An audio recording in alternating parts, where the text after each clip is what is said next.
chers frères et sœurs. Et c'est encore moi, votre humble serviteur. Ma désignation est tout à fait connue. Je suis un ouvrier de la nouvelle mentalité. Et donc à chaque fois que la mère patrie exige de nous un effort, nous nous déployons quant à ce. Aujourd'hui, il nous a pris à cœur d'aborder un sujet qui est un sujet important dans le sens où la marche d'un peuple est marquée par des séquences et que durant ces séquences-là, il est important de s'arrêter, réfléchir, s'évaluer pour savoir si on a su capitaliser les évolutions. Très souvent, dans notre classe politique, ou même les acteurs de la société civile, nous parlent du patriotisme. Et pour le peuple d'en bas, si je peux me permettre cela, ça ressort un peu comme un concept creux. C'est vrai, tout le monde peut en donner la définition, à savoir que le patriotisme, c'est l'amour de la patrie. Certains vont même exagérer et dire que c'est un amour très accru vis-à-vis de la patrie. Mais il y a un regard. Lorsqu'on ressent des secousses de la société, on se remet en question pour avancer. Il y a une forme d'autopsie qui est obligatoire pour savoir si les choses ont été menées de manière correcte ou pas. Et c'est comme ça que ce patriotisme-là, il nous faut le vivifier, il nous faut l'activer. Et dans toutes les organisations sociétales, on se rend compte que là où les choses marchent le plus souvent, c'est là où il y a la raison économique qui tourne à l'avantage de tout le monde. C'est comme ça que pour le contexte qui est le nôtre, congolais à savoir, j'exhorte nos dirigeants, particulièrement l'élite politique, à entreprendre une démarche de modestie dans son contrat social avec le peuple, tout en gardant les ambitions de grandeur pour ce pays. Mais pourquoi j'insiste sur la modestie dans sa démarche pour un contrat social véridique avec le peuple? Parce qu'on ne peut pas envisager un développement sans impliquer le peuple. On ne peut pas prétendre travailler pour le peuple lorsqu'on ne sait même pas proposer des paradigmes qui soient intelligibles à l'intention de ce peuple-là. Tenez, tout récemment, nous avons connu des problèmes. Le pays est agressé. Il y a eu plusieurs complicités. Les mêmes qui prétendent être nos amis, ce sont les mêmes qui soutiennent le flanc de l'ennemi. Alors, par rapport à cette réalité-là, nous nous sommes dit, et après avoir constaté toutes ces complicités négatives, nous tirons les leçons, entre autres, développer cette capacité de s'auto-centrer, cette capacité de développer notre adversité, de développer notre résilience. Et ça passe par nous auto-centrer, réaliser que nous avons un potentiel insoupçonné, que nous devons aller puiser pour changer la donne. C'est important. Et c'est comme ça que je dis, pour que le peuple, au-delà de cet aspect de l'agression que nous avons suivie, on a vu cette déferlante de patriotisme. Tout le monde s'est mis à l'unisson pour décrier et dénoncer cette agression. Mais il faudrait que ce soit une philosophie permanente et dans tous les secteurs de la vie. Nous avons en majorité une population jeune. Quand on voit la jeunesse, on voit l'espérance. Et dans cette logique d'espérance, il est important que les gouvernants prennent l'ampleur des engagements vis-à-vis de ce peuple, vis-à-vis de cette jeunesse, de savoir que nous devons composer avec elle, et avec l'ensemble du peuple bien entendu, mais avec cette majorité de jeunes qui se plaignent à tout moment sur une existence qui ne lui est pas profitable. Alors, il appartient maintenant à l'État, aux gouvernants, de proposer un contrat social véritable. Comment ça devrait se passer si on n'intègre pas la notion économique? Il faudrait créer un cadre structurant qui rassure les uns et les autres. Je prends le domaine culturel. Mais c'est de notre notoriété mondiale que la RDC, à travers son peuple, est un vivier culturel immense. Nous avons une diversité culturelle à faire pâlir des jalousies, plus d'une communauté, plus d'un peuple à travers le monde. Mais pourquoi nous n'arrivons pas à capitaliser ça? Pourquoi nous n'avons pas une industrie culturelle à la taille de ce que nous produisons? Ça demande du sérieux. Ça demande une volonté politique concrète. Mais tout cela n'est pas que lorsque nous avons des dirigeants qui prennent conscience, qui prennent la mesure de, de cette force régulatrice à proposer à la communauté congolaise. Depuis un moment, j'insiste sur la nécessité de tenir des Jeux congolais.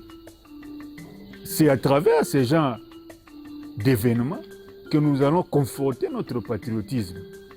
Il faudrait que ceux qui nous gèrent développent un discours à l'endroit de tous les opérateurs culturels et de tous les secteurs dans cette pluridimension, qu'ils comprennent que nous devons nous ranger à travers cela également dans une forme de bataille des intelligences. Nous devons occuper un rôle important. Un premier rôle. Donc voilà, c'est un peu ça. Lorsque les structures sont mises en place, ça rassure. Lorsqu'on rassure le citoyen lambda, il fait sa part. Mais lorsque le citoyen est tenu sur le banc de touche, il ne comprend pas comment est-ce qu'il devra entrer en musique pour apporter sa contribution en tant que bras utile ou cerveau utile. C'est ça toute la difficulté. Il en est pareil pour le domaine sportif. Tout le monde sait que le Congo a la capacité de produire des champions. Mais nous avons des champions abandonnés. Depuis un moment, nous entendons certaines élites congolaises se complaire dans une formule consacrée à proprement parler. Le Congo, pays solution. Mais à bien regarder, ceux qui ont identifié l'opportunité que le Congo est un pays solution, mais ce sont ces envahisseurs, ce sont ceux qui viennent nous proposer des deals. Est-ce que ça vient de notre propre démarche? Bon, si, puisque c'est une vérité, qu'est-ce que nous avons fait pour nous approprier cette formule-là? Comment est-ce que nous construisons notre plaidoyer dans divers domaines qui semblent être l'intérêt mondial? Donc c'est ça le problème. On ne doit pas continuer à raconter cela telle la philosophie des perroquets. Je prends un cas concret. Nous sommes dans le domaine minier. On a exhumé les dégâts macabres des contrats chinois. Le pays a perdu sur tout le plan. Non seulement en tant que des minéraux qui sont partis, qui ne vont plus revenir, mais en termes de dignité. Et ceux qui ont eu la charge de gérer l'État ne s'en sont même pas excusés. Il y a eu des détournements à tour de bras. Mais à travers cela, on a pu comprendre que le Congo était un pays solution. Mais pour qui? Pour les autres ou pour nous-mêmes? Voilà pourquoi j'insiste sur la nécessité d'inculquer dans les mentalités congolaises, pour singulariser la chose, dans la mentalité congolaise, l'impératif d'un patriotisme économique. Si réellement nous sommes sérieux, mettons-nous debout, faisons les choses correctement. Ça passerait par quoi, concrètement? Nous avons des mines, parsemées à travers l'étendue de notre territoire. C'est simple. Comment est-ce qu'on va procéder? Écoutez, l'État s'organise dans sa grande force régulatrice à implanter des filières de formation pour que même si ces gens venaient avec les capitaux, mais que nous ayons une main-d'œuvre incontournable, se servir de la main-d'œuvre congolaise. Ce n'est qu'à travers ce genre d'actions posées que nous allons démontrer notre capacité d'absorption, démontrer à ceux qui viennent avec des capitaux que c'est une destination crédible, mais qu'effectivement, c'est composé avec les Congolais, pas seulement avec les richesses du Congo. Il est temps que l'homme congolais soit le centre de tout dans son pays. À un moment donné, il faut être sérieux.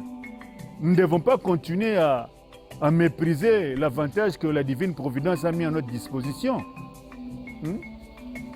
Nous devons devenir sérieux quant à notre engagement. Je prends un autre fait.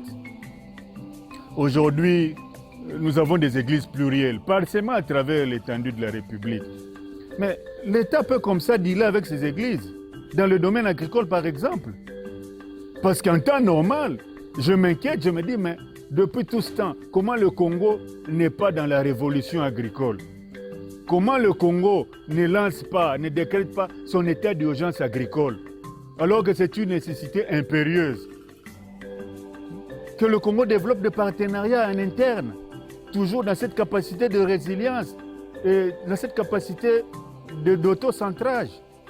Nous demandons aux églises, par exemple, que chacune d'elles soit en mesure de prendre des terres avec des conditionnalités qui permettent de travailler.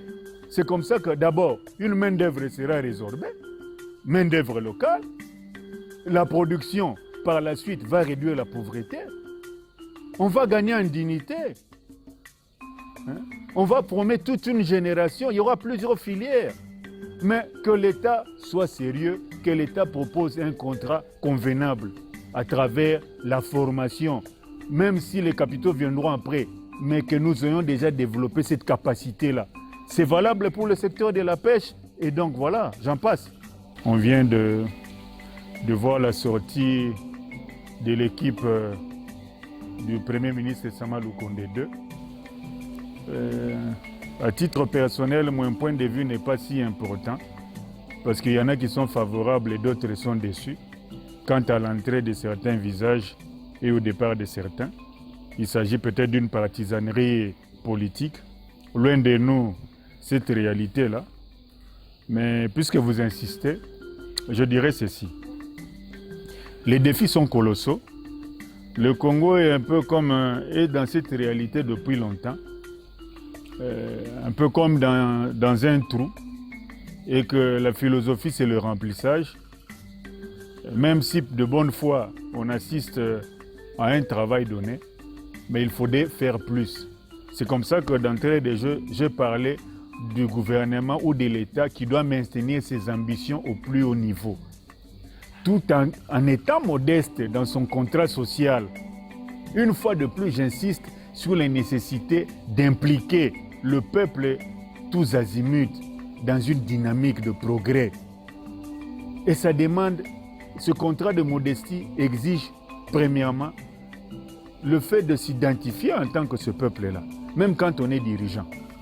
Ces écarts de train de vie doivent prendre fin. C'est important. Vous ne pouvez pas afficher une richesse ostentatoire alors que le contribuable sait que ça vient de ses propres moyens. Donc c'est le moment décisif pour nous. Quand il y a un nouveau gouvernement, ça signifie qu'il y a une partie de la rencontre qui s'est jouée et que la rencontre n'étant pas terminée, il faudrait changer les choses. Et quand on veut changer les choses, il faut rassurer, en dépit de toutes les critiques qui fusent de partout. En tant que Congolais, en tant qu'ouvrier, je suis tenu à respecter l'équipe qui a été présentée. Mais il faudrait que le travail soit laborieux, sérieux. Ça commence d'abord par résoudre l'équation de la dignité. Nous n'avons pas besoin de dirigeants qui sont corrompus ou même corrupteurs. Il faut faire cet effort-là. Nous sommes un pays immensement riche, ça c'est un fait. Donc même en travaillant honnêtement, nous pouvons avoir des retombées. Pour celui qui vient de faire son entrée à la tête du ministère de l'économie, M. Vital Kamerhe, c'est vrai qu'il s'est passé bien de choses, mais étant républicain, une décision a été sortie. L'homme a été innocenté par la justice. Je me maintiens à la forme, j'ai accepté la décision. Mais je me rappelle, pendant le 1+4, il y a un ministre qui était là et qu'avant son arrivée, le sac de ciment s'est négocié pratiquement à $40. Mais en 3 mois, avant les 3 mois de son mandat, il a ramené le sac de ciment à 10 $. C'était un exploit. Mais prenons cette philosophie-là. C'est honteux. On ne peut pas être ministre de l'économie et ne pas avoir le contrôle sur la structure des prix. Nous avons la possibilité, tel que je venais de l'évoquer, si l'État, par exemple, tient compte, c'est un aspect économique, bien que c'est dans le domaine agricole, l'État décide de travailler avec les églises plurielles et peut-être une société civile autre que les églises également. Ça signifie qu'en moins d'une année, si le plan est exécuté, les gens ne vont plus pleurer, ne vont plus dire qu'ils ont faim. C'est-à-dire qu'il y aura du concret. Donc nous avons besoin des ministres qui soient pragmatiques, qui aient ce forfait de considération, de dignité, de dire que non, voilà, c'est aussi une question de race. On ne peut pas continuer à critiquer le Congolais partout, à longueur de journée, disant qu'il est en train de paresser, puisqu'il est assis sur d'énormes richesses, il ne comprend pas pourquoi est-ce qu'il est là. Nous devons vendre l'image du Congolais, plus du Congo. Parce que si nous vendons correctement l'image du Congolais, c'est l'image du Congo qui sera vendue. Et du reste, les gens sont informés de ce que le Congo représente bien avant qu'on parle du Congolais. Donc nous devons renverser cette tendance-là. Et c'est comme ça que je demande à ceux qui sont dans l'équipe actuelle de faire le travail et le bon. Oui, puisque nous sommes un pays agressé, donc l'actualité par rapport à la personnalité qui vient d'entrer à la tête du ministère de la Défense est tout autant importante, en tout cas très importante. M. Bemba, ce n'est plus un visage à présenter. Il a été presque au sommet de l'État ici en tant que président d'une grande institution, de la commission ECOFIN. Bon, au-delà des controverses, j'estime que dans ce cas, puisqu'il a été choisi, il a une réputation à préserver. J'aimerais qu'il arrive au stade de convertir le mythe autour de lui en quelque chose de réel. Et surtout qu'il arrive à la tête du ministère dans un moment très favorable, parce que la diplomatie a permis des avancées. L'embargo est tombé. Depuis l'année passée, une grande loi a été votée. Il s'agit de la loi de la programmation militaire. Donc, il y a de l'argent frais. Je ne parle pas en businessman, mais par rapport à l'armée, il y a des revenus certains pour la formation, le recyclage, le cantonnement de nos hommes. C'est-à-dire pour que le militaire congolais vive dans la dignité. Mais je fais jouer encore l'exigence du patriotisme économique dans ce domaine-là. Dans des pays sérieux, on prend des grandes intelligences pour les mettre dans l'armée. Parce que l'armée peut servir, suppléer le déficit dans tous les secteurs de la vie qui tient l'État. Et c'est comme ça que je demanderai à celui qui est le désormais Premier ministre, ministre de la Défense, de faire honneur au mythe qui entoure son nom. Le peuple n'attend que ça.